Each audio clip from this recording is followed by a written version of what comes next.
તમને માન્યામાં નહીં આવે, પણ ઝોયા નામની આ બિલાડીને ખરીદવા 55 કરોડની ઓફર થઈ છે.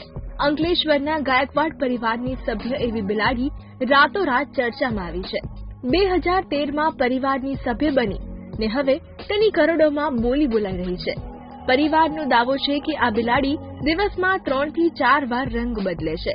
તો બિલાડીના શરીર પર હિન્દુ, મુસ્લિમ, શીખ ધર્મના અલગ અલગ ચિહ્નો અને લખાણ હોવાનું કહેવાય રહ્યું છે.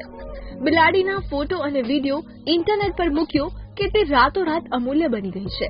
પરિવારનો દાવો છે કેરળના એક રાજકારણીએ 55 કરોડમાં ખરીદવા માટેની તૈયારી બતાવી છે. તો સાઉદી અરબના અબ્દુલ અમીર શેખે 3 કરોડ આપવાની ઓફર કરી હતી. આ બિલાડીએ અત્યાર સુધીમાં 21 બચ્ચાને જન્મ આપ્યો છે. તેના બચ્ચા પાછળ મહિને 16,000નો ખર્ચ થાય છે, પણ પરિવાર બિલાડીને વેચવા તૈયાર નથી.